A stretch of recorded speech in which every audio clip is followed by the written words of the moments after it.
무거워. 14살에 시작하는 처음 천문학, 우리 하진이부터 시작하겠습니다. 저는 가장 인상 깊게 읽었던 부분에 대해 물어보고 싶은데, 저는 그 뉴턴이 사과를 떨어뜨리고 그 막 중력에 대해 설명하는 지구도 끌어당기고 사과도 끌어당긴다는 게 그 책 내용이 좀 어려웠었는데 그 부분은 이해가 잘 돼가지고 기억에 많이 남았던 것 같아요. 윤지석 원님, 윤석 투님. 저 같은 경우에는 초반에 나왔던 그 태양계에서 궤도에 관한 이야기가 가장 인상 깊었는데요. 그 태양계에서 케플러랑 누구였지? 그 커터 브레인가? 치코 브레인인가? 네, 그 친구, 네, 그 두 명에서 케플러가 이 행성의 공정 궤도를 구하는 그런 것에 대한 시행착오들이 가장 인상 깊었고 기억에 남는 것 같습니다. 네, 윤지석 원님. 그 마지막에 암흑물질 부분이 제일 흥미롭게 읽었는데요. 그 이유는 암흑물질이라는 게 우리가 이제 분명 질량이 되게 존재하고 중력만의 영향을 받는데 우리가 이제 보이지도 않고 어떤 존재하는 건 알고 있지만 뭔지 모르는 물질이잖아요. 그리고 암흑 에너지도 그 실체가 뭔지 모르는 그런 에너지이기 때문에 이런 게 되게 이런 게 있는데 이게 뭔지는 모른다 이런 거에 대해 좀 흥미를 느꼈습니다. 네, 그럼 선생님.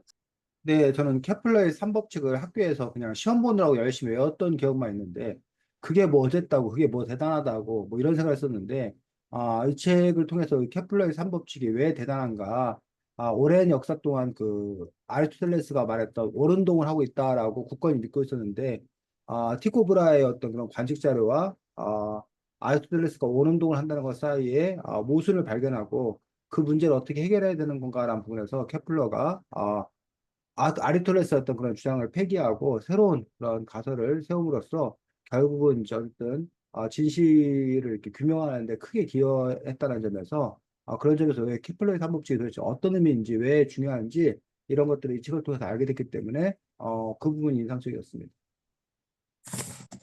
네, 그럼 두 번째 질문은 지구가 나왔듯이 나중에 태양이 터져서 멸망을 한다고 종말을 할 수 있다고 적혀 있었는데 그 종말을 피하기 위해서 행성을 옮긴다면 어디로 옮겨야 가장 살아남기 좋을 것 같은지 물어보고 싶은데 저는 화성으로 옮기는 게 제일 나을 거라 생각하는 게 자료도 많고 지구랑 유사한 점이 많다고 많이 들어서 워낙 화성에 대해 아는 것도 많고 영화도 많고 식물도 자랄 수 있다고 하니까 화성이 가장 살아남기 좋을 거라고 생각합니다. 윤지석 원님.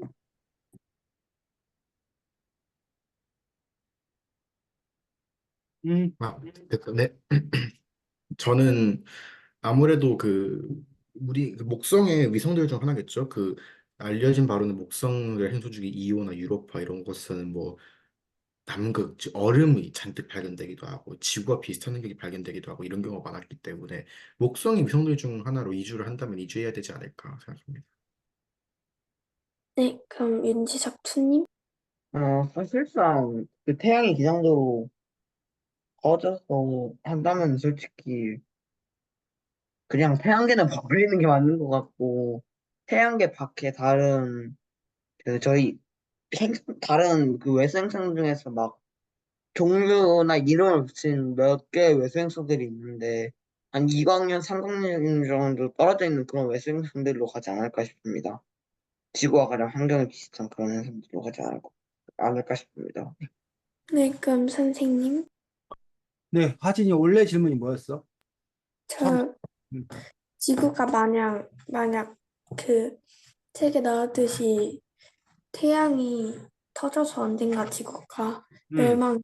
인류가 종말을 맞이하게 되는 것을 대비해서 행성을 옮긴다면 어느 행성으로 옮겨 살아남기 좋을 것 같은지 음. 마치 자, 혹시 지석2의 대답을 들으면서 하진이 지석1 무슨 생각을 했어? 지석1? 그 결국은 의미가 없다는 말을 했던 거죠. 그러니까 지석2의 말을 들으면서 뭐라고? 무슨 생각을 했다고? 지금 지석, 결국 그 아, 말해. 지금 결국은 그 행성을 옮기는 게 의미가 없다고 한 거 말한 거 맞죠? 지석이가? 지석2가? 그래서 지금 말 꺼졌어. 컴퓨터가 뭔가 지금 뭔가 오류가 나가지고 음. 그러니까 지석2의 대답을 들으면서 지석1 너의 대답이 어땠냐고. 대답에 대해서 생각해 봤냐고. 지석아. 마이크 또 꺼졌다. 그냥 지석2의 대답을 이해했잖아. 조금 아까 지석1 네가 말한 대로 그런 대답을 했어. 그럼 스토의 대답을 그럼 너의 잘 대답이 못 들어가지고 지석2의 대답이 지석1 네. 네가 말한 게 맞다고. 제가 그러면 그럼 원래 네가 말했던 대답에 대해서 지석2의 대답을 듣고 나니 어떤 생각이 들었냐고. 음, 무슨 생각이 너는 지금 목성의 한 위성으로 옮기자고 그랬잖아. 그렇죠? 그랬더니 지석2가 뭐라 그랬어? 의미 없다고 그랬잖아. 네, 목성의 위성으로 옮기나 마나 그건 아무 소용 없다고 그랬잖아. 그렇죠. 그 대답에 대해서 어떻게 생각하냐고. 근데 저도 그 생각을 했었어요, 한번 처음에는.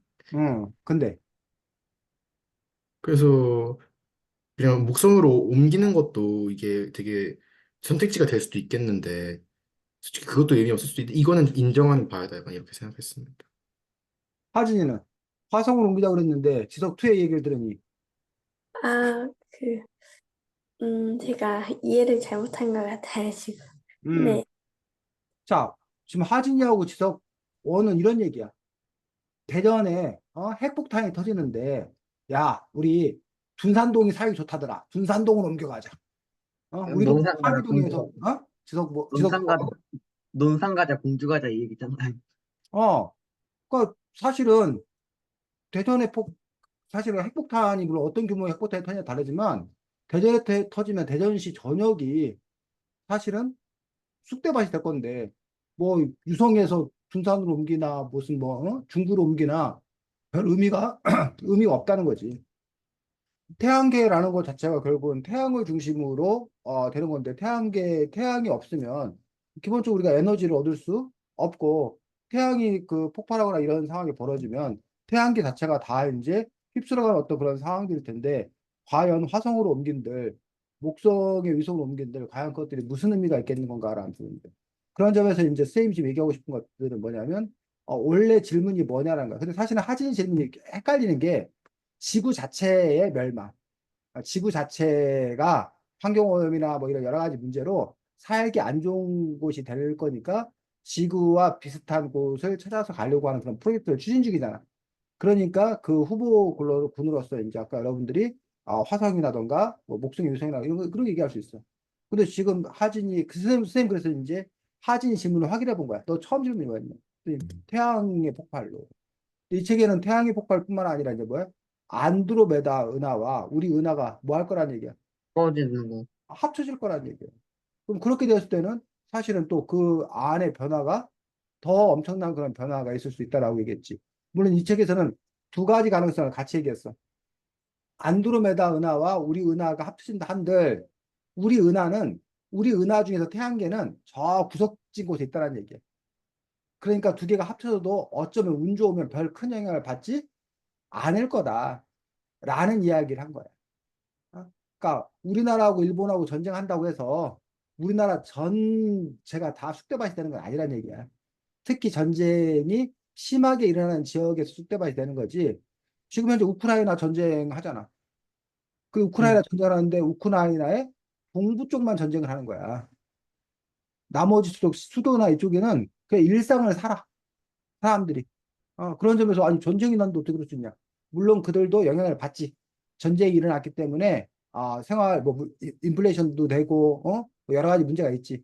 그래서 우리가 흔히 말하는 막 폭탄이 떨어지고 막 이런 일들은 벗어난 지역도 있더라라는 얘기예요. 그래서 그런 점에서 이제 어떤 질문을 잘 이해해야 되지 않을까 생각하고 그런 점에서 뭐 이 책에서는 어떤 그런 대안을 찾아야겠다라고 하는데 지금의 현재 상황 속에서 그 대안을 찾는다는 게 과연 무슨 의미가 있을지라고 뭐 현재 어떤 그런 부분에서는 아까 뭐 지석이가 뭐 몇 광년을 가야 된다고 얘기를 하는데 자 하진이 광년이 뭐야?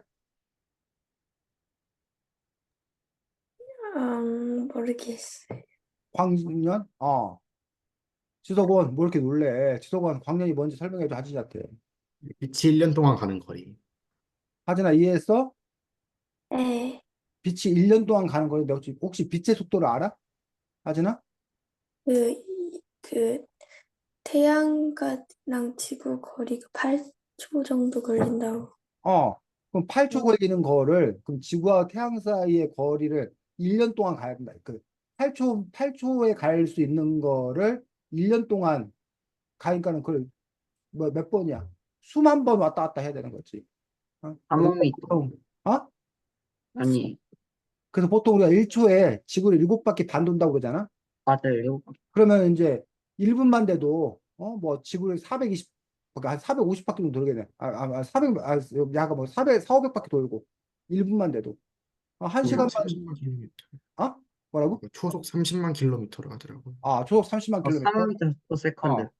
근데 그 거를 뭐라고? 1년 동안 가는데 다시 그거를 몇백 광년 또는 뭐 몇만 광년 이런 어떤 그런 단위의 어떤 그런 사이즈이기 때문에 과연 그리고 이 책에 따르면 빛의 속도보다 빠른 것을 만들 수 있다는 거 없다는 거야. 이 책의 못 주장을 만들지. 보면 못 만들지. 빛의 속도보다 빠른 건 만들 수 없다라고 지금 이 책에 주장하고 있다. 그런 점에서 과연 그것들이 어떤 의미가 있을까라는 점에서 현재 우리 입장에서 너무 일단 상상할 수 없다. 첫 번째. 두 번째. 그렇다고 우리가 불안에 빠질 필요가 없다라는 거야. 왜? 응? 왜 우리가 불안할 이유가 없어? 뭐 엄청 어떤 오래 게 없으면 일어나는데. 없습니까? 우리 사람들 기껏해야 100년 살아, 100년. 네. 근데 그 일들은 앞으로 몇십억 년 후에 네, 일어날 15년 일들이라는 후에 일어난다고. 그렇기 때문에 몇십억 년 후에 일어날 일들을 우리가 고민한들, 어떻게 뭐 해결될 수 있는 것들도 하나도 없다라는 것, 그런 부분들에서 그냥 이것들은 그냥 머릿속에, 상상 속의 일일 뿐 아니겠나 싶습니다. 하진이 다 했어? 잘, 다 했어요. 네, 수고했습니다. 자, 다음 2등. 네, 저 같은 경우에는 이 책에는 그런 스토리가 있잖아요.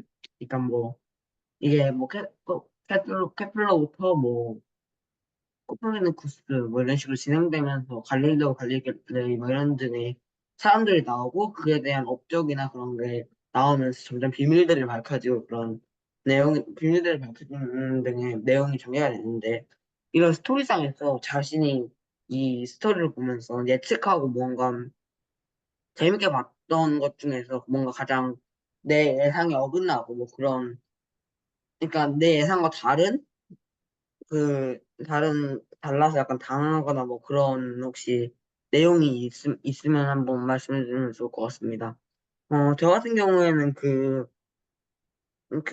연주식 차에 관한 내용에서, 그러니까 이게, 그러니까 이게 태양 중심설을 주장하기 위해서 이 연주식차가 나타나야 되는데, 이 연주식차가 나타나야 되는데, 이게 그러니까 나타나지 않는다. 그러니까 즉, 이 과학자들이 구하지 못하는 장면을 보고 저는 거기서 가장 예상에 어긋났던 것 같습니다. 그게 나중에 이 책의 중반부에 가서는 이게 엄청 연주시차가 작아가지고 안 보였다고 밝혀지긴 했지만, 근데 중반에 제가 처음에 이거를 접했을 때 못 발견했다고 했던 건 좀 충격적으로 다가왔던 것 같습니다. 네. 지성님? 예측이 완전 빗나거나 이런 건 딱히 없었는데 어차피 그 마이크로파 우주 배경 복사 이거를 찾으려고 하는데 그 잡음 자체가 마이크로파 그 배경 복사였다. 이게 조금 신기했던 것 같습니다. 그냥 막 네, 예측을 못하거나 이런 내용 딱히 없었고. 하긴,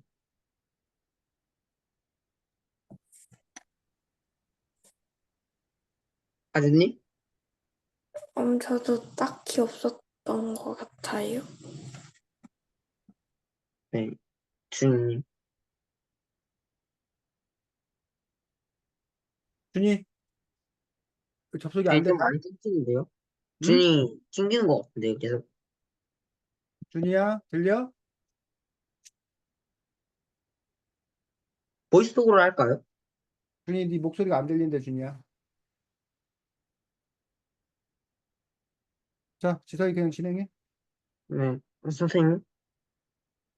자, 저는 이 책에서 보면 아인슈타인이, 나중에 이제 뭐 상대성 원리를 바탕으로 해서 규명을 이렇게 해 나가는데, 근데 이제 이 우주가 안정된 상태로 있어야 한다. 또 자신의 어떤 건 상대성 이론을 대입해서 계산을 해보면 그것들이 이제 차이가 생겨가지고 결국 이제 우주 상수라는 그러한 새로운 개념을 도입함으로써 그 문제를 이제 해결하는 어떤 그런 아이디어를 내가지고 좋다라고 이제 생각을 했었는데 그 이후에 이제 그래서 아인슈타인이 뭐 똑똑하니까 훌륭하니까 당연히 그렇게 됐나 보다 했는데 나중에 우주는 이렇게 고정되어 있는 안정되어 있는 것도 아니라 우주가 계속 팽창된다라는 사실들이 결국은 밝혀져서 결국 그 바람에 아인슈타인은 뭐 모르겠습니다. 아인슈타인 이 책에서 뭐 순순히 인정했다라고 하지만 어쨌든 아인슈타인의 명성에 금이 가고 내가 우주 상수를 도입한 게 나의 실수였어.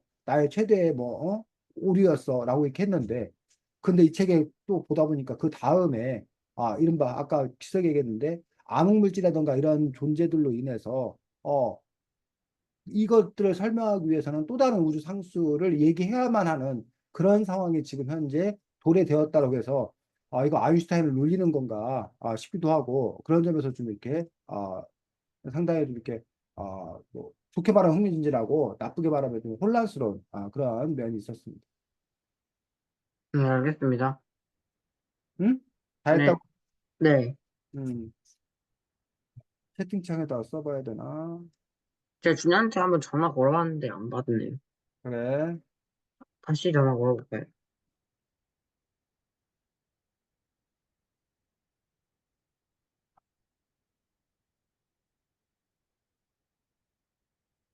이거 근데 고개를 쳐박고 있네.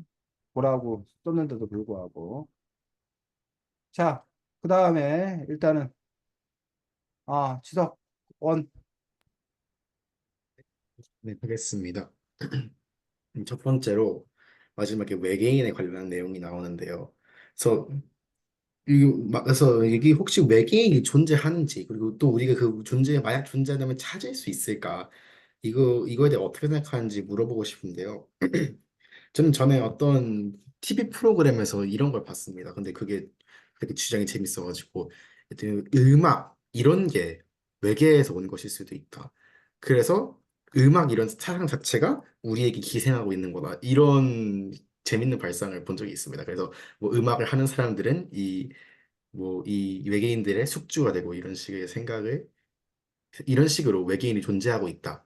이런 의견이 있었습니다. 그럼 지성님? 외계인을 솔직히 이게 증거라고 하는 게 좀 너무 많이 발견돼가지고,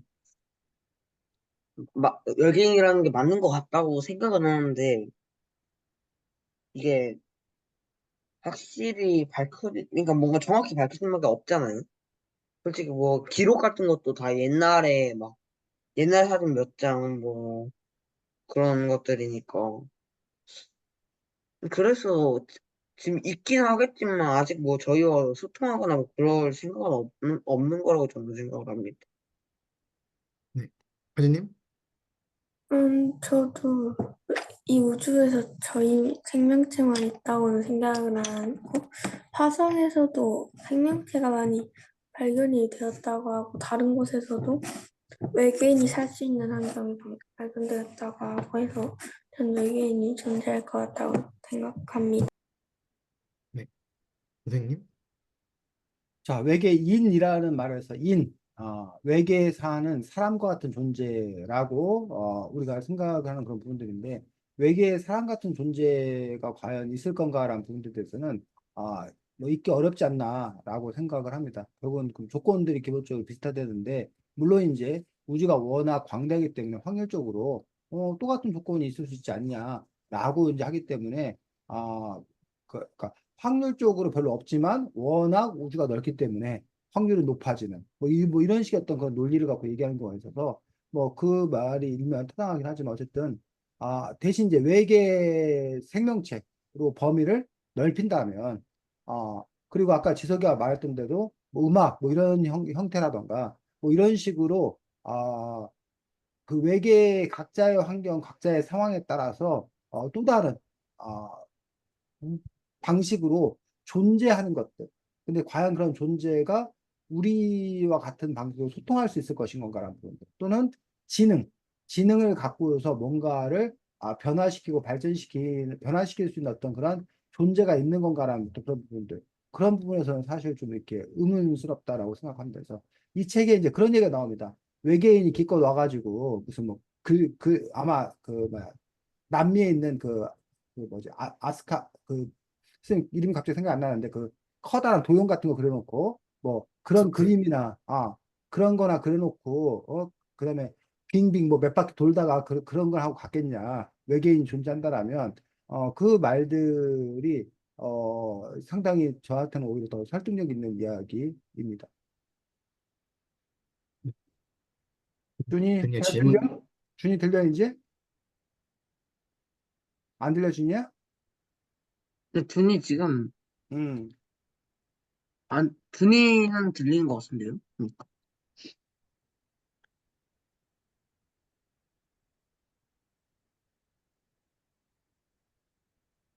자, 지석이 한번, 진행할까요? 다 했어?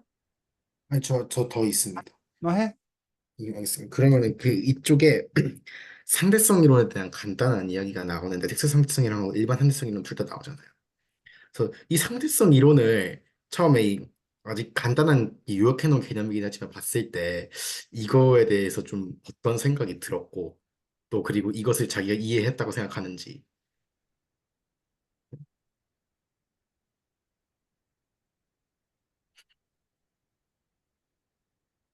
이 지석이 어, 해.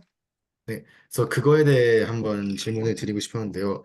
저는 먼저 일단은 이해는 솔직히 거의 그 대충 어떤 느낌인지는 알겠는데 잘 안 된 것 같고 워낙 또 요약이 돼 있어 어렵다 보니까 그리고 딱 처음 봤을 때 든 생각은 아 이거였어?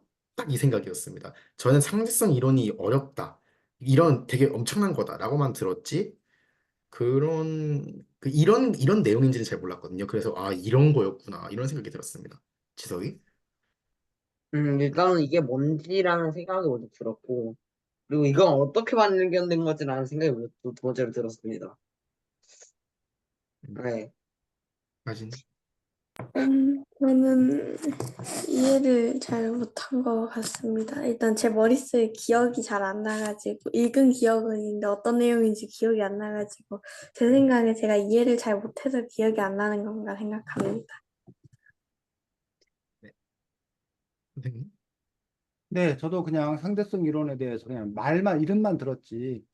특별히 뭐 이렇게 아는 것들이 없었고, 기껏해야 무슨 뭐, 기차를 타고 가는 사람 뭐 이런 얘기나 아니, 상대성 얘기할 때 게임할 때 가는 시간과, 뭐 하는 시간이 다르냐, 공부할 때 가는 시간이 다르지 않냐, 뭐 이런 식으로만 얘기를 들었었는데, 이 책에서 어쨌든, 특수 상대성 이론에 대해서 먼저 설명해주고, 그 다음에 이제 일반 상대성 이론에 대해서 설명해주는데, 이게 전부인지는 모르겠지만, 이렇게 쓰여져 있으니까, 특수 상대성 이론이라는 게 도대체 어떤 고민에서 왜 나왔는지, 뭐 일반 상대성 이론과는 뭐가 다른지, 그런 부분들을 알게 되었기 때문에 그런 점에서 사실은 그동안 전혀 잘 모르던 어떤 그런 부분들에 대해서 이 책을 통해서 특수상대성, 일반 상대성 이론에 대해서 어느 정도 알게 되어서 그게 사실 저 개인적으로는 이 책을 읽은 가장 큰 보람이었습니다.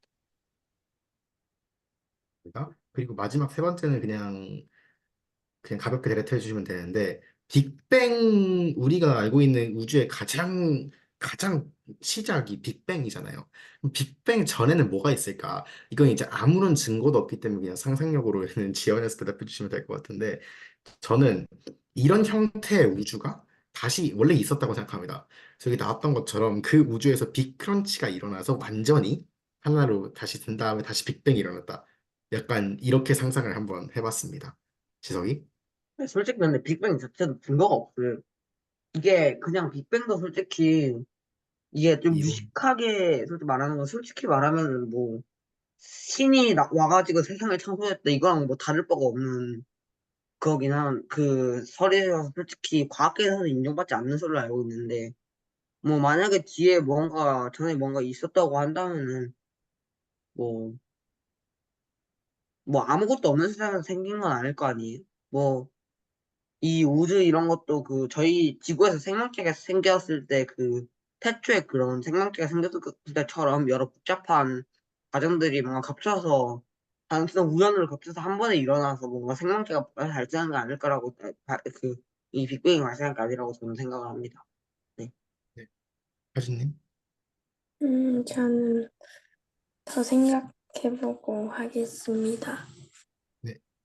선생님? 그러면.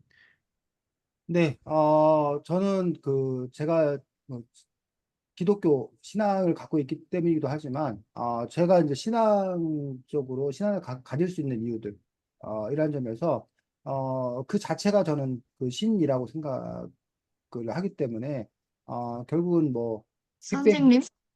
이제 들리네, 준이야. 아, 또 했어.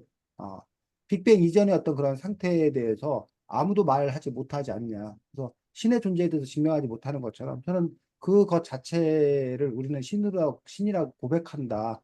라고 저는, 생각하기 때문에. 그래서 사실은 정통 기독교 입장에서, 다수 기독교 입장에서 어쩌면 제 생각을, 이상한 거라고 생각할 수도 있다고 보는데, 저는 어쨌든 현대 과학이 이렇게 발전해왔던 그런 상황들 속에서, 결국 신앙, 그 행위 그 자체, 그걸 있게 한 그 뭔가, 그걸 우리는 신으로 고백하는 것 아닌가라고 생각을 합니다. 그래서, 그리고 이제 알 수 없다. 불가지 알 수 없다. 물론 뭐 앞으로 더 밝혀나가는 어떤 그런 역사이지만, 어쨌든 과연 우리가 밝혀나가다가 끝나지, 더 밝혀나고 할 것들이 많지 않나. 그리고 이 책에서도 계속적으로 뭔가를 알았다고 생각했는데 또 문제가 발생하고, 또 알았다고 생각했는데 또 문제가 발생하고, 그래서 그걸 끊임없이 해결해가는 어떤 그런 과정의 기록이라고 생각하는데, 이 책이 그렇지 않을까라고 저는 생각합니다. 감사합니다. 저는 그럼 여기까지 하겠습니다. 음, 하진이 해야 되죠? 저도 앞서 말했던 것 같이 사람들이 그 전의 세계가 음, 전에 비슷한 세계가 있었을 것 같습니다. 네. 네, 여기까지 하겠습니다. 네, 수고했습니다. 자, 지금 지석이가 말했던 마지막 그 빅뱅 이야기 전에, 이른바 특수 상대성 이론, 일반 상대성 이론, 그 얘기 잠깐 하고, 그 나서 준이 준비됐으면 준이로 넘어가도록 하겠습니다. 책 130쪽?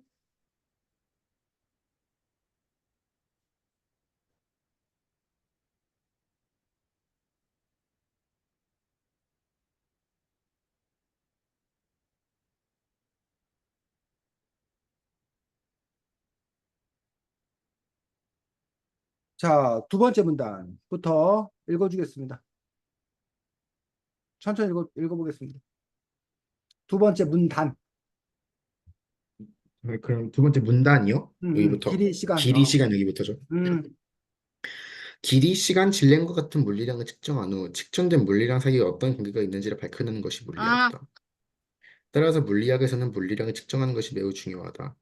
물체의 길이, 질량, 시간과 같은 물리량을 측정할 때 그 물체와 측정하는 사람 사이의 상대적인 운동이 측정한 물리량에 어떤 영향을 어? 주는지를 다루는 것이 특수상대성 이론이다. 자, 아니, 뭐야? 무슨 소리야?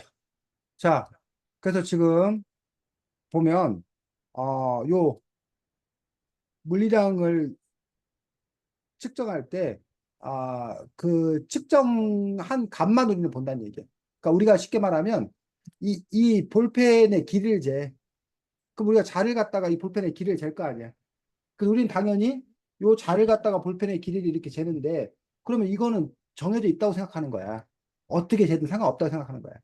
근데 여러분이 만약에 그 온도를 잰다고 생각해봐.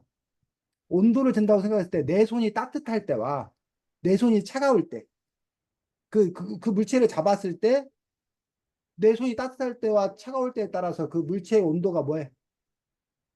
달라질 수 있잖아. 응. 이해가? 즉, 선생님이 뭐 정확히 모르는데, 그러니까 우리가 보통 세상에서 그 영향을 안 미쳐.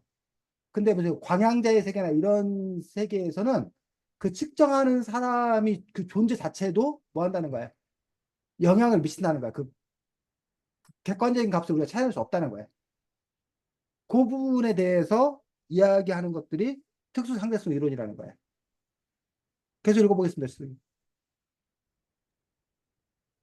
상대성 이론을 이해하기 위해 일정한 주기로 추가 흔들리고 있는 궤정식을 생각해보자. 뉴턴의 역학에서는 서서 측정하든 달리면서 측정하든 궤정식의 길이와 무게 시간이 같고 길이와 무게 시간 사이의 관계를 나타내는 물리 법칙도 같아야 한다. 우리의 일상 경험에 비추어 보아도 그것은 너무 당연하다. 서서 볼 때와 달리면서 볼 때 궤정식에는 항상 같은 모습으로 보이고 시간도 같게 측정되기 때문이다.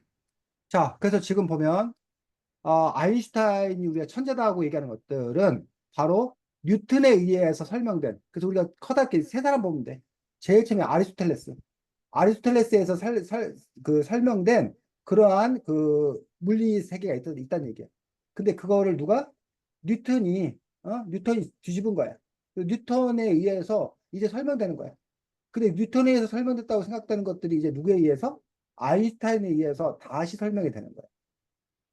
그런 점에서 지금 보면 아리스토텔레스 이야기를 믿고 쭉 살아왔는데 그 사람들은 불편함을 못 느꼈어.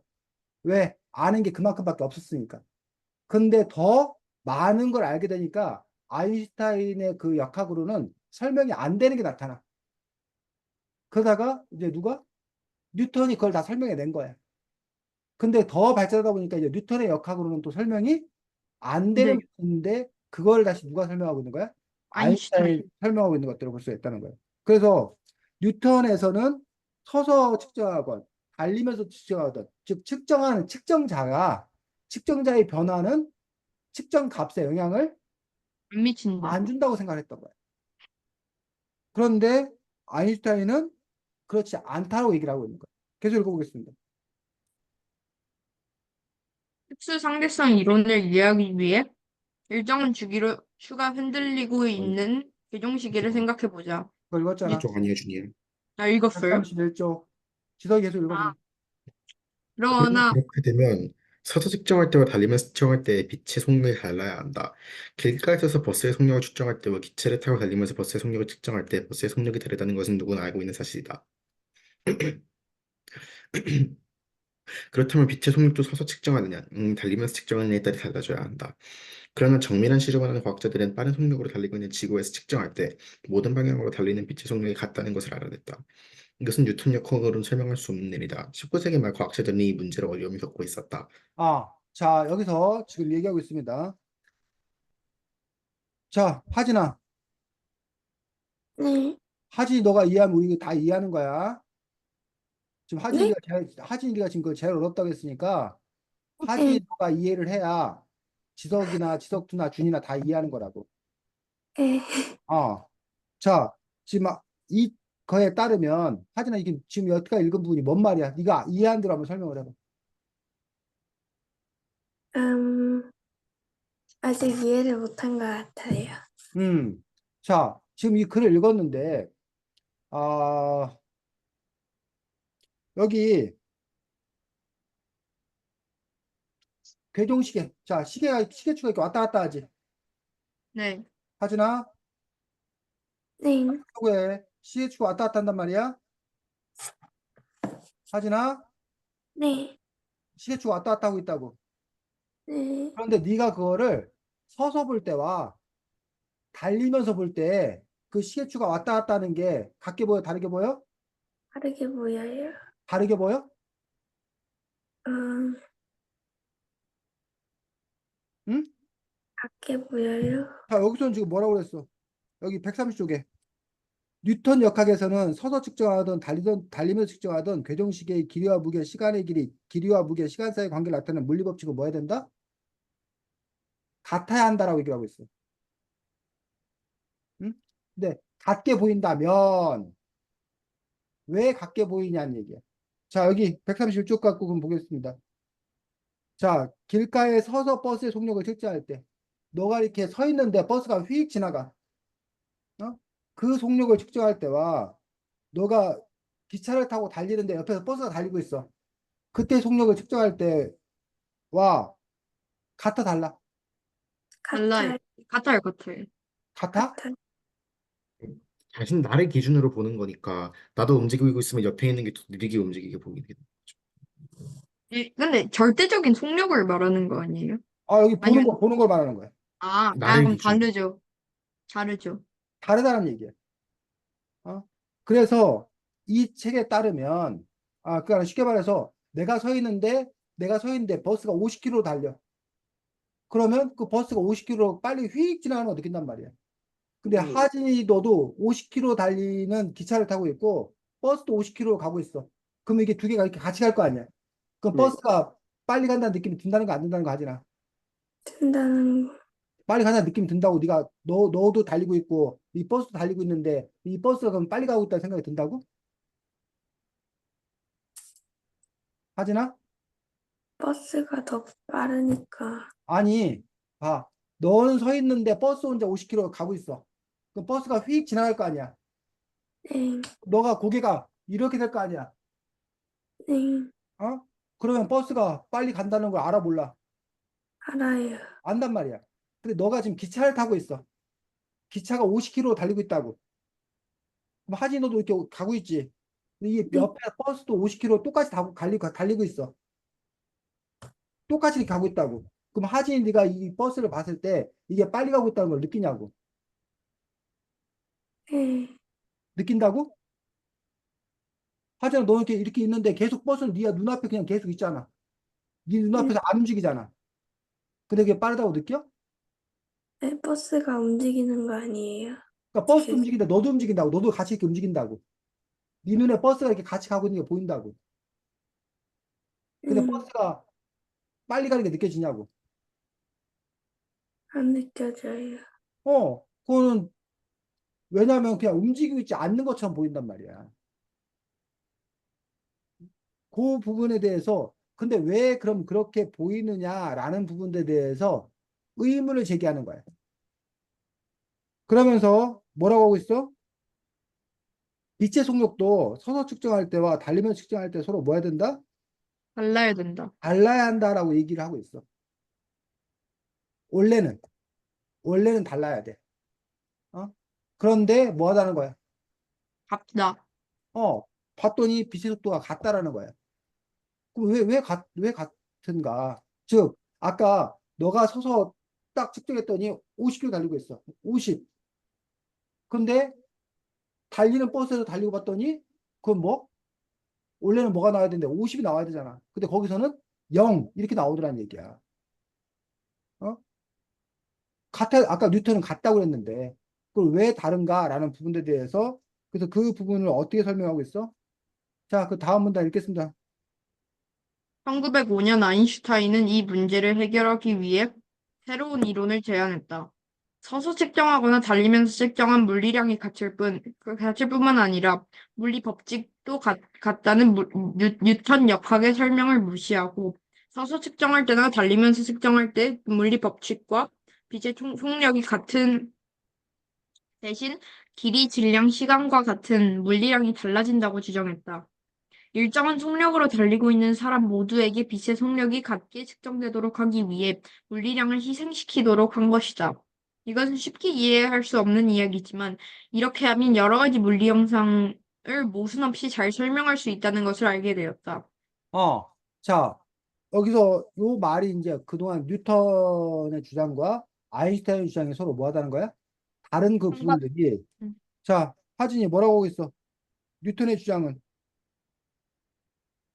네,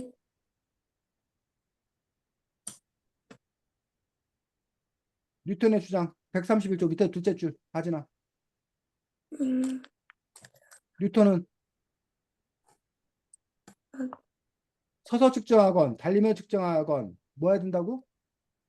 같아야 된다. 뭐가 같아야 돼? 뭐가? 능력, 응? 음, 아니, 거기 밑에 세 줄 읽어보라고, 하진아. 책이 없어서 아, 책이 없어. 자, 거기 다시 한번 읽어줄게, 하진아. 잘 들어봐.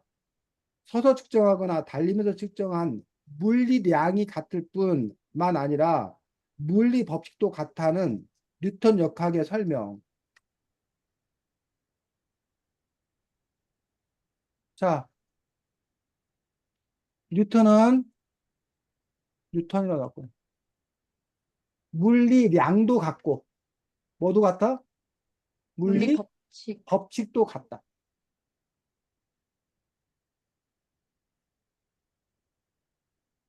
둘 다 같아야 돼. 자, 여기서 물리량은 뭘 말해? 길이, 통, 통력. 질량, 뭐 시간, 뭐 이런 거 등등 이런 것들을 보고 물리량이라고 그래. 우리가 측정할 수 있는 거. 이걸 보고 물리량이라고 그래. 어? 자, 이런 물리량과 물리법칙도 같이 작용한다라고 얘기를 했던 거야. 근데 누구는 아인슈타인. 아인슈타인은 뭐는 같지만 우리 법칙. 물리법칙, 물리법칙은 같지만 뭐는 달라진다? 물리량은 달라진다. 물리량은 달라진다라고 주장했던 거야. 이걸 보고 뭐라고 그런다고? 하진아 이걸 보고 뭐라고 그런다고? 특수상대성 이론. 특수상대성 이론이다라고 얘기를 하는 거야. 즉 여기 보니까 빛의 속력이 똑같으려면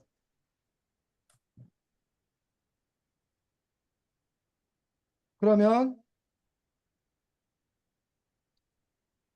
길이가 뭐 하거나 같거나. 짧아지거나 아, 아. 시간이 뭐 해야 된다? 천천히 가야 가야 된다. 돼요. 천천히 가야 된다. 빛의 속력이 똑같이 측정되려면 길이가 짧아지거나 시간이 천천히 가야 된다. 그래서 하진이 그런 얘기 들어봤어? 뭐 우주에 가면 시간이 뭐 느리게 가고 뭐 이런 얘기 들어봤어? 네, 그 얘기가 결국 뭐 때문에 그렇다는 거야? 요 특수상대성 이론에 의해서 그게 설명이 되는 그런 부분이라는 거야. 어? 빛의 속력이 똑같이 측정이 되려면 길이가 짧아지거나 아니면 시간이 천천히 가야 한다. 요 부분들에 대한 설명이 바로 특수상대성 이론이고 이런 것들이 설명되는 이유가 아까 뭐는 빨리 가는 그, 그 가만히서 측정할 때와 달리면 움직이면서 측정할 때 그 측정값이 달라야 되는데 그 측정값이 뭐 하더라? 빛의 속력이 뭐 하더라? 똑같더라. 똑같더라. 그럼 빛 속력이 똑같으면 안 되는데 왜 똑같냐? 그거는 길이가 짧아지거나 시간이 천천히 가는 등 이런 물리량, 다른 물리량이 뭐함으로써 변화함으로써 그 이야기들이 설명이 된다라는 거예요. 요거를 특수상대성 이론이라고 얘기하고 있는 거라고. 자, 그래서 지금 이 책이 어쨌든 설명이 돼 있어서 그 다음에 131쪽에 질량이 에너지로 바뀌기도 한다. 그 부분도 읽어보자. 그 부분이 어디? 질량이 에너지로 바뀌기도 한다. 132쪽.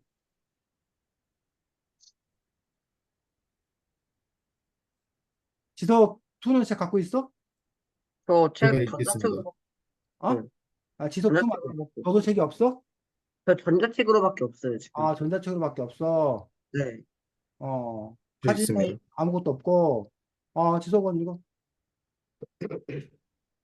특수상대성 이론에 의하면 속력이 빨라지면 질량도 증가한다. 물체의 속력을 증가시키기 위해 물체에 가해진 에너지의 일부가 질량으로 변하기 때문이다. 이것은 질량이 물체의 고유한 양이며 에너지와 질량은 전혀 다른 물량이라고 보는 예전의 생각을 완전히 바꾸어 놓는 것이다. 뉴턴 역학에 의하면 물체에 힘을 가하면 속력이 점점 빨라진다. 따라서 뉴턴 역학에서는 물체에 오랫동안 힘을 가하면 얼마든지 빠르게 달릴 수 있다고 생각했다. 그러나 특수상대성 이론에서는 그것이 불가능하다. 물체에 가해진 에너지의 일부가 질량으로 변하기 때문에 속력이 빨라질수록 물체가 점점 더 무거워진다. 물체의 속력이 빛의 속력에 가까워지면 질량이 무한대로 커진다. 따라서 질량이 있는 물체는 빛보다 빠르게 달릴 수 없다. 빛의 속력으로 달릴 수 있는 것은 질량이 없는 빛. 자, 거기까지 그러면서 특수상대성 이론에 대해서 계속 뉴턴과 뭐해서 비교해 가면서 설명을 하고 있다는 얘기. 그래서 여기 보면 그 전에 뉴턴은 질량은 물체의 고유한 양이며 에너지와 질량은 전혀 다른 거라고 생각했어. 그러니까 에너지 보존의 법칙 뭐 이런 것도 있고 그런 거야. 에너지와 질량은 전혀 다른 거다. 그런데 그래서 물체에다 힘을 가하면 속력은 점점 빨라진다. 그래서 힘만 많이 가하면 속력은 계속 그 비례관계라고 설명을 했던 거야. 그런데 아인슈타인은 그게 아니라 에너지하고 질량이 별개가 아니라 에너지가 질량이 뭘로 바뀔 수 있다? 에너지로 바뀔 수 에너지로 있다라는 있다. 것들을 증명을 한 거야. 그리고 에너지 일부가 질량으로 변하기 때문에 속력이 빨라지면 물체가 점점 더 무거워지고 그 물체가 무거워지기 때문에 결국은 뭐야? 빛의 속도만큼 빨리 달릴 수가 없다라고. 그래서 아까 선생님이 그 우리가 뭐 어디로 이동하고 뭐 그런 것들이 불가능하다라고 얘기했던 그 부분들이 이 한계를 극복하지 않는 한 그것들이 불가능한 어떤 그런 일이라고 얘기했던 것들. 이렇게 일반 상대성 이론과 특수상대성 이론 그러니까 특수상대성 이론과 그 뉴턴의 역학들이 비교되는 것들을 볼 수가 있고 그 다음에 아까 이 질량이 뭘로 바뀔 수 있다? 에너지로 에너지로. 바뀔 수 있다라는 아인슈타인의 말이 기초가 되어서 그래서 그 질량 우라늄을 쪼개가지고 질량을 쪼개가지고 거기서 엄청나게 큰 에너지가 에너지. 나오는 게 그게 바로 뭐야? 원자력. 그게 원자폭탄이고 원자력 발전이 되는 거지. 네. 그걸로 뒤에 이제 연결되는 그런 부분까지. 그래서 아인슈타인의 이 특수상대성 이론이 결국은 원자력 공학, 원자공학의 가장 기초적인 아이디어를 제공한 그 밑바탕이 된 그런 부분을 볼 수 있다는 거예요. 됐니, 하진아? 네. 음, 선생님 이제 물 좀 마시고 올게요. 그래서 뭐 하진이가 이거를 잘 이해하지 못했다고 해서 전혀 이상한 일이 아니야. 선생님이 선생님은 하진이보다 40년 후에 겨우 이해했어, 하진아. 그러니 선생님보다 네가 40년 이전에 이해하면 선생님보다 훨씬 똑똑한 사람이야, 하진아. 네. 아, 기뻐? 아니, 뭐, 야, 선생님 정도 이기는 걸 뭐 기쁜 일이라고 지금 이러고 있는 거야, 하진아? 응? 아니, 자, 그래서 요게 이제 특수상대성 이론을 얘기한 거고, 자, 일반 상대성 이론은 몇 쪽에 나오지? 일반 상대성 이론 139쪽? 36쪽이요? 139쪽. 6쪽이요? 9쪽이요? 음. 쪽에 다 나오네요. 자, 그 이야기는 137쪽 이야기부터 읽어야 좀 이해가 될 것 같아. 자, 거기 두 번째 문단. 거기 읽어보겠습니다. 이제 엘리베이터의 한쪽 벽에 난 문을 통해 들어온 빛이 엘리베이터를 가로질러 반대편 벽에 도달하는 경우를 생각해 보자. 엘리베이터가 정지해 있는 경우에는 한쪽 벽에 있는 창문으로 들어온 빛이 엘리베이, 엘리베이터를 가로질러 반대편 벽 높이에 도달할 것이다. 그러나 엘리베이터가 일정한 속력으로 상승하고 있는 경우에는 빛이 엘리베이터를 비스듬하게 가로질러 반대편 벽의 낮은 곳에 도달할 것이다. 엘리베이터가 올라가는 속력이 빠르면 빠를수록 빛이 더 낮은 곳에 도달하겠지만 빛은 비스듬한 직선 경로를 따라 지나갈 것이다. 자, 지금 준이가 말한 게 책의 그림의 여기 부분이거든. 하진아 보여? 네, 제일 첫 번째 그림에 이 빨간 색깔 보이지? 빨간색 그 직선. 네, 첫 번째 게 엘리베이터가 서 있는 경우야. 그럼 이게 빨간색이 그 뭐야? 빛이거든? 그러면 이렇게 똑바로 가야 될 거지. 네, 두 번째 엘리베이터는 위로 올라가는 엘리베이터야. 그럼 빛이 들어왔어. 근데 엘리베이터가 위로 올라가면 처음에 왼쪽에서 들어온 빛이 오른쪽에 도달할 때 엘리베이터가 올라가니까 이렇게 대각선을 좀 기울어줘야겠지. 네, 세 번째는 이 엘리베이터가 점점 빨리 가속도가 붙어가고 점점 빠르게 올라가고 있는 거야. 그때는 엘리베이터가 이 빛이 이렇게 휘겠지, 아래로. 네. 그런데 이래야 되는데 현실은 어떻다는 거야? 실제로는 어떻다는 거야? 그게 맞지가 않다. 자, 138쪽 세 번째 문단 읽어보겠습니다. 138쪽의 세 번째 문단. 빛은 항상 직선으로 달리고 있는 것으로 있었다. 그러나 아인슈타인의 일반 상대성 이론에 의하면 중력이 작용되는 경우에는 빛이 포물선을 따라 진행해야 한다. 아인슈타인은 특수 상대성 이론에서 빛의 속력을 기준으로 물리학을 썼던 것처럼 여기서도 빛을 기준으로 생각하기로 했다. 다시 말해 그럼, 빛은 자, 여기부터 중요합니다. 읽어. 아, 읽어. 다시 말해 빛은 중력이 작용하는 경우에도 직선으로 달리지만 중력에 의해 공간이 휘어져 있기 때문에 휘어져서 날아가는 것처럼 관측된다는 것이다. 이렇게 공간이 휘어진다는 생각이 되었다. 직선이나 평면이 휘어진다는 것을 쉽게 이해할 수 있는 것은 우리가 3차원 공간에 살고 있기 때문이다. 그러나 우리가 살고 있는 3차원 공간이 휘어진다는 것은 우리의 감각으로 이해하기 어렵다. 그러나 휘어진 공간을 수학적으로 나타내는 것은 가능했다. 따라서 아인슈타인은 휘어진 공간을 이용하여 중력을 설명하는 새로운 이론을 제안했다. 다시 말해, 일반 상대성 이론은 휘어진 공간을 이용하여 중력을 설명하는 이론이다. 거기. 뉴턴은 거기까지. 그래서 일반 상대성 이론은 휘어진 공간을 이용하여 중력을 설명하는 이론이다라고 했는데 이 부분이 아까 그 빛이 서 있을 때와 이게 움직일 때와 가속도가부터 움직일 때와 그것들이 제각각 뭐 해야 된다는 거야? 달라야 된다는 것들이야. 근데 우리가 알고 있게 빛은 늘 뭐라고? 직진해야 된다는 거야. 그럼 이것들을 어떻게 이게 두 개가 모순되잖아. 그 모순되는 걸 어떻게 뭐 할 수 있느냐? 설명할 수 있냐라는 거야. 그래서 여기 보면 중력이 작용하는 경우에도 직선으로 달리지만 중력에 의해 공간이 휘어져 있기 때문에 휘어져서 나아가는 것처럼 관측된다는 거야. 즉, 그런 일이 있으면 안 되는 거야. 빛은 직진으로 가야 돼. 근데 휘어져. 그것들은 빛이 휘어지는 게 아니라 공간이 뭐 하기 때문에 휘어져 있기 때문에 그래서 휘어져 있는 것처럼 뭐 한다? 보인다. 그래서 일반 상대성 이론은 휘어진 공간을 이용해서 중력을 설명하는 거야. 그러니까 빛이 직진하는 것도 맞고 중력이 적용한 것도 맞고 이게 다 맞으려면 결국은 뭐 공간이 뭐 한다? 휘어진다라는 걸로 설명이 되어야 그게 다 받아 떨어진다는 얘기예요.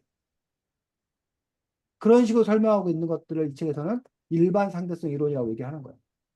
결국은 특수 상대성 이론이 되었건 일반 상대성 이론이 되었건 왜 그러냐 라는 거에 대해서 뭐 해야 되는데 설명해야 되는데 그 이전의 이야기 갖고는 설명이 안 되는 게 있던 거예요. 그런데 새로운 아이디어로 설명을 한 거예요. 설명만 한 게 아니라 그거를 수학적으로 뭐 한 거야? 증명한 거야. 거기다 플러스 관측을 통해서 실험을 통해서 뭐 한 거야? 증명해 낸 거야. 이래야 이것들이 과학의 완성이라고 얘기하는 부분이에요. 그래서 이 책에서 지속적으로 얘기하고 있는 부분은 바로 그 얘기야. 처음에 뭘 설명하려고 그래. 설명이 잘 돼. 근데 설명이 안 되는 게 나타나. 그러면 뭘 새로운 걸 내가지고 그걸 또 설명을 해. 그리고 그거가 설명되었다는 뭐를 그거를 증명해. 증명되지 않으면 과학이 아니야. 그 과정의 연속. 그거의 역사. 그거를 뭘 기준으로? 천문학을 기준으로 살펴보고 있는 것들이 바로 이 책인 것들을 볼 수가 있습니다. 자, 그래서 특수상대성 이론, 일반상대성 이론, 쉽지 않습니다. 그런데 어쨌든, 뭐, 어디까지 여러분이 이해했는지 모르겠지만, 선생님도, 그리고 이제 이걸 한 번 들었을 때, 그런가 보다 아는 거하고, 자기 말로 바꿔서 설명하는 거는 또 달라. 그 일종의 암기도 좀 필요해. 그리고 이제 여러분이 확실히 이해했다고 하려면, 자유자재로 다른 예를 막 찾아서 얘기할 수 있으면, 그때야 비로소 여러분들이 제대로 잘 알았다라고 얘기하는 거예요. 그래서 일단은, 이런 걸 중심으로 암기, 이해와 암기가 우선 돼야 되고, 그 나와서 이제 여러분들이 이거를 다른 상황으로 또 여러분만의 어떤 그런 방식으로 설명할 수 있는 건가 이런 것들을 찾아보고 사실은 이런 것들을 해나가는 활동이 그게 독서 활동이에요. 우리가 눈으로 글자를 구경하는 게 독서 활동이 아니라 우리가 눈으로 이렇게 글을 한번 이렇게 쓱 본다. 왼쪽에서 오른쪽으로 위에서 아래로 쭉 본단 말이야. 그래서 책을 읽었다 그러는데 사실 그거는 책을 본 거야, 본 거. 읽은 게 아니라. 눈으로 본 거야. 우리가 창밖에 멍하니 바라보고 있어도 아니 여러분들이 뭐 기차 타고 가는데 사실 계속 뭘 보잖아. 근데 머릿속에 기억이 안 난다고. 왜? 우리가 그걸 의미 부여하며 보지 않았기 때문에. 그래서 독서라는 행위나 인간의 모든 행위는 내가 주도적으로 뭔가에 대해서 의미를 부여하는 활동이에요. 그래서 그것들을 끄집어내고 결과적으로 내 뇌 속에다가 저장하는 것까지. 그리고 그 저장된 거를 자유자재로 끌어서 뇌에서 쓸 수 있는 것까지. 그런 것들이 바로 독서의 완성인 것들을 볼 수 있습니다. 자, 준이 진행하겠습니다. 네. 근데 제가 첫 번째로 여쭤보고 싶은 거는 여기 뉴턴의 세 가지 이론이 나오잖아요. 세 가지 법칙이 나오잖아요. 여러분은 이 중에서 어느 것이 가장, 그러니까 이해가 잘 됐고, 그 다음에 가장 흥미로웠는지를 여쭤보고 싶었는데, 저는 작용반작용의 법칙이 가장 재밌었는데, 그러니까 뉴턴이 그러니까 그냥 사람이 살면서 그냥 이런 세상에서 내가 이거를 작용으로 때렸을 때 이게 아픈 게 이게 반작용의 힘 때문이라는 것을 생각을 했다는 게 되게 대단하기도 했고, 이 작용 반작용의 법칙으로 인해 가지고, 그러니까 이 과학적인 측면에서 하나의 사고방식 자체가 바뀌었으니까 이 법칙이 가장 전 흥미로웠던 것 같습니다. 네, 그 다음에 지석원님. 저는 그 관성의 법칙이 이게 가장 먼저 발견한 법칙이잖아요. 그래서 관성이라는 게 또 이제 뉴턴 역학의 운동에도 기본이 되는 법칙이고, 또 우리 일상생활에서도 굉장히 많이 적용되다 보니까 관성의 법칙이 제일 이해도 잘 됐고 흥미롭지 않았나 생각합니다. 감사합니다. 그 다음에 지석훈님. 저도 지금 원님이랑 동일하게 관성의 법칙이 가장 그래도 알기 쉽고, 그리고 그리고 일상생활에서도 많이 겪어본 뭐 그런 종류이기 때문에 관성의 법칙이 저도 가장, 네, 흥미로웠던 것 같습니다. 네, 감사합니다. 그 다음에 하진님. 하여튼 작용 반작용 법칙 이해가 잘 되는데 왜냐면 그 스토리랑 그런 거를 되게 교과서나 그런 데서 많이 봤었고 근데 지금 처음 본 내용이 아니어서 그래 가장 좋아 이해가 잘 되고 흥미로웠던 것 같아요.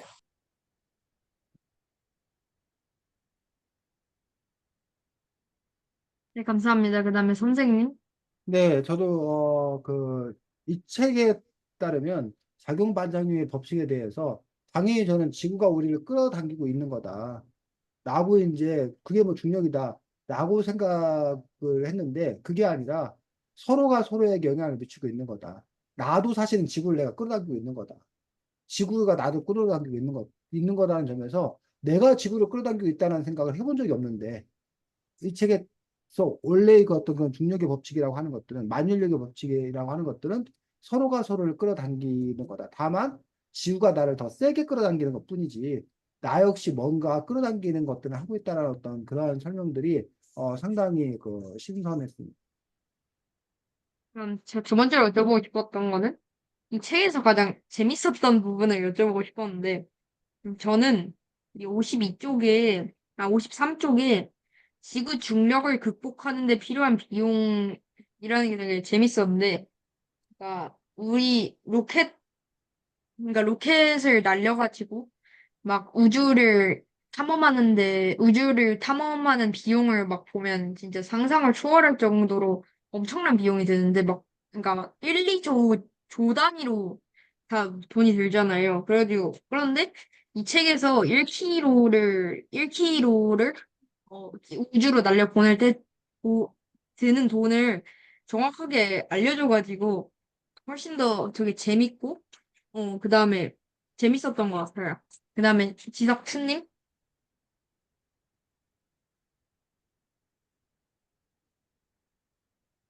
지석투님, 넘어가, 다음부터. 지석원님. 네, 저 왔습니다. 화장실 갔다 왔대. 다시 얘기해 주면, 다른 사람도 언제? 지석원님. 저는 그 별들에 관한 내용 중에서 별들이 어떻게 구형을 유지하는지 이거에 대한 내용이 나왔었는데 별들은 보통 이제 막 안쪽에서 핵융합 반응이 원자들의 핵융합 반응이 일어나면서 막 이게 뻥뻥 폭발이 빵 일어나면서 에너지 막 방출하면서 구형이 이게 막 열이 나는 거잖아요. 근데 어떻게 구형을 유지하고 있나? 그게 항상 궁금했었는데 이게 중력이 밖에서 누르는 힘과 안쪽의 에너지로 인해 이거를 이제 에너지의 압력이 서로 균형을 이루면서 구형을 이룬다. 이렇게 딱 깔끔하게 설명을 해서 제 궁금증이 풀려가지고 그거 되게 흥미로웠어. 네, 감사합니다. 그 다음에 하진님. 저는 그 아인슈타인이 빅뱅 이론에 대해 빅뱅 이론인가? 그 우주의 팽창 그거에 대해 안 믿었을 때가 가장 재밌었는데 아인슈타인도 천재인데 그런 그 틀릴 수도 있구나. 워낙 책에서 괴짜고 천재 이미지가 많았어가지고 그 부분이 재밌었던 것 같아요. 네, 감사합니다. 그 다음에 지석투님. 내용이 아, 흥미로운 부분. 제일 흥미로운 부분이요? 음, 저 같은 경우에는 그 케플러가 그, 이, 그, 행성의 궤도, 그러니까 행성이 이제 도는 그 궤도가 그 구형이 아니라 타원형이라는 걸 발견한 그게 가장 흥미로웠고, 그에 대해서 계속 펼치는 문제가 가장 재밌었던 것 같습니다. 네, 감사합니다. 그 다음 선생님.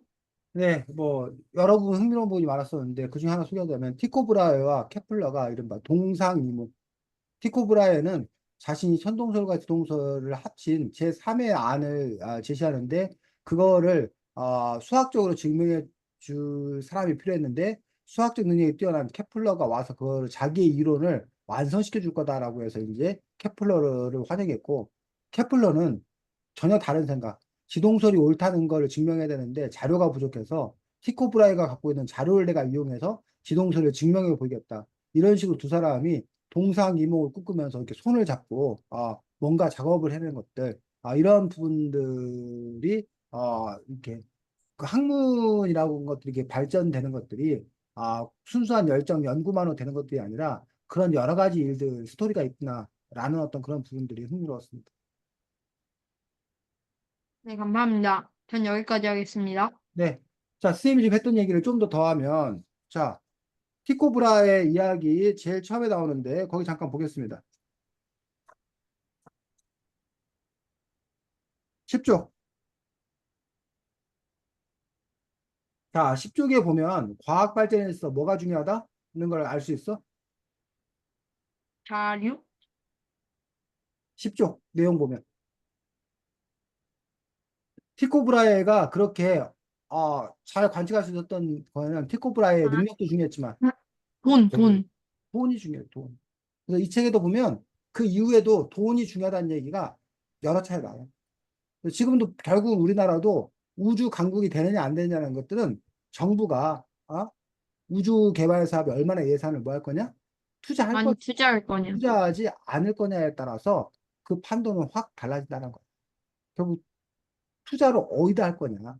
라는 어떤 그런 부분에서 과학 발전에서도 이게 돈이 상당히 중요하구나.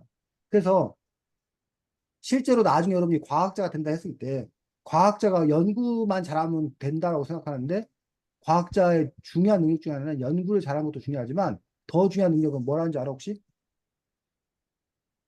연구비를 잘 따와야 돼.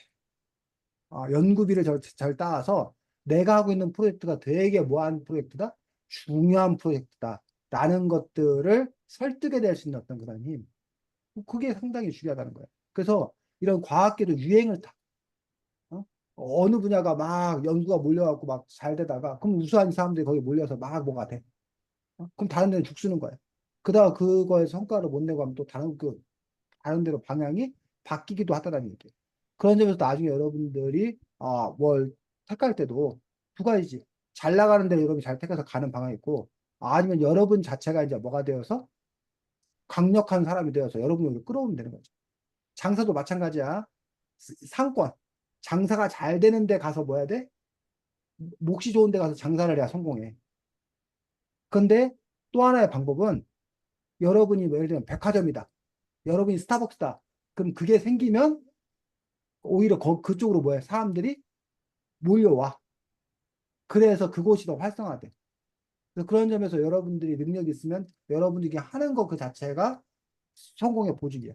근데 그 전까지는 여러분들이 뭐야? 더 잘 되는 데 가야 되는 거지. 그런 것들에 대한 어떤 그런 판단들. 이것들이 과학계에서 역시 마찬가지 어떤 그런 부분들이 보여주고 있다라는 거지. 또 이 책에 보면 중요한 것들이 이른바 협업. 한 사람이 뭘 하는 것들이 아니라 협업함으로써 그 성과를 내는 얘기들이 나와. 그래서 과학자들, 박사님들이 논문을 써, 논문을 발표해. 논문을 싣고, 그리고 학회를 열어서 자신들이 그동안 연구한 그 성과들을 공유해. 그 작업들이 왜 중요하냐. 괜히 뻘짓 안 하려고. 이미 어떤 사람이 여기 연구 많이 해놨어. 근데 이 사람이 여기서 그 연구를 또 해봤잖아. 아무 소용이 없다는 거야. 이 사람은 그동안 연구가 얼마큼 됐나를 확인한 다음에 여기서부터 다시 시작을 했다는 거야. 그래서 학회나 이런 활동을 함으로써 뭐가 고민인지, 현재 뭘 제기되는지. 그래서 대학교까지 과정은 그냥 일반론을 배우는 거야. 대학원 가야 학문하는 방법을 배워. 그리고 뭐를 그동안의 그 분야의 연구 성과가 어디까지인지를 배워. 그리고 이제 박사가 돼서부터는 그때부터 이제 뭐야? 자기가 새로운 주제를 잡아서 기여를 하기 시작하는 거야. 그래서 우리가 그 분야의 박사가 된다는 어떤 그런 의미는 그동안에 있었던 걸 다 안다는 걸 넘어서서 거기다 플러스 뭔가 새로운 걸 뭐 한다? 보탠다는 어떤 그런 의미를 갖고 있는 거예요. 그런 점에서 여러분들이 이른바 현재 학문의 어떤 그런 지역, 협업 이런 것들의 중요성을 또 이 책을 통해서 알 수 있을 거고. 자, 티코브라와 케플러가 만난 이유가 11조. 왜 만나? 그 티코브라에는 괜찮은 사람이 필요하고 포플러는 그 티코브라의 뭐, 자료가 필요했어. 그런 학문적 이유도 있었지만 사실은 그 부분보다 더 큰 이유가 있었어. 10조, 11조 보면 뭔 이유야? 아예 쫓겨나서요. 어, 왜? 왜? 문제 때문에. 뭐라고? 종교 문제 때문에. 종교 문제 때문에. 하나는 돈을 재던 스폰서가 뭐 한 거야? 사라진 거야. 그래서 아, 옮겨갈 수밖에 없었잖아. 돈 문제. 또 하나는 그 당시에 이른바 종교 개혁 이후에 종교 전쟁이 있었던 거야. 그러면서 종교, 신앙의 양심 뭐 이런 걸 찾아서 이주할 수밖에 없다는 거지. 과학하고 직접적으로 관계 있어 없어? 과학하고 직접적으로 관계 있어 없어? 지금 그런 일들이. 그 사회적인 없어요. 문제잖아. 근데 이런 사회적인 문제가 과학자들의 삶에 영향을 끼치고 과학의 어떤 그런 판도를 바꿔버리더란 얘기. 이런 식으로 과학이 이 세상에 따로 홀로 존재하는 것들이 아니라 그런 사회의 어떤 그런 관계들 속에서 그것들이 복잡하게 얽혀 있는 어떤 그런 부분들. 그런 요소들을 여러분들이 또 함께 볼 필요도 있다고 생각합니다. 이 책 제목이 뭐야? 14세 14살에 시작하는 처음 천문. 14살에 시작하는 처음 천문학인데 사실은 뭐 쉽지 않습니다. 다음 주에는 글쓰기인데 여러분들이 글쓰기 과제로 쓰기 뭘 내줄 거냐? 10살에 시작하는 처음 천문학 책을 여러분이 집필할 겁니다. 10살에 시작하는 처음 천문학. 즉, 초등학교 몇 학년? 8, 9, 10. 3학년. 초등학교 3학년이 이해할 수 있도록 여러분이 천문학 역사를 써주는 거야. 일단 초등학교 3학년 보고 이렇게 굵은 책 읽으라면 짜증내. 양이 뭐 해야 돼? 확 줄여야 돼. 첫 번째. 자, 양이 확 준다는 얘기는 뭐냐? 여러분이 이 중에서 뭐 하라는 거야? 취사 선택을 하라는 거야.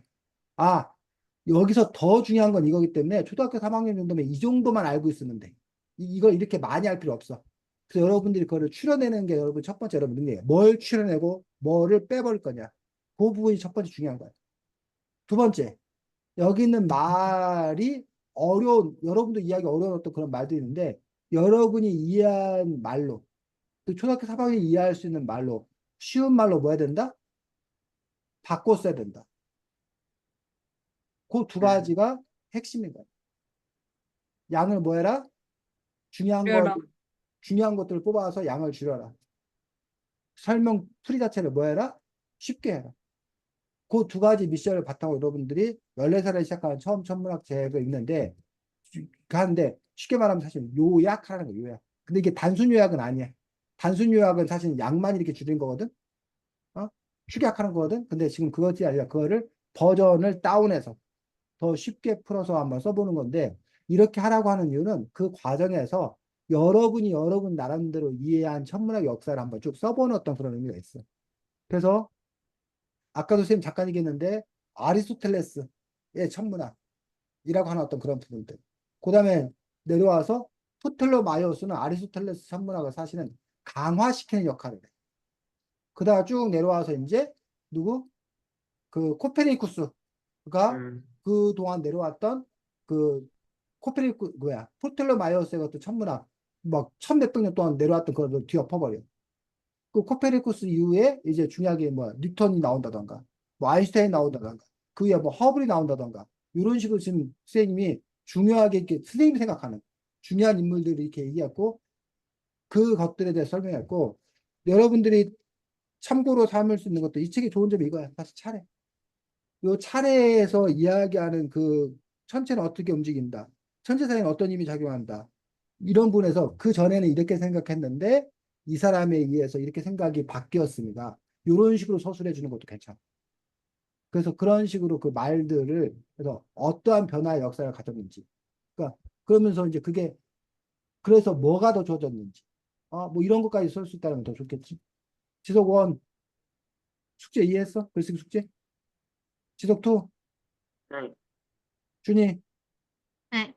하진이 네. 아, 그래서 다시 한번 이 책 여러분이 한번 보면서 여러분들이 한번 정리한다 생각하고 그렇게 한번 10살에 처음 시작하는 천문학 책을 한번 여러분들이 한번 직접 써보는 그런 프로젝트를 여러분이 하면 되고 아, 그리고 이게 저기가 아니야.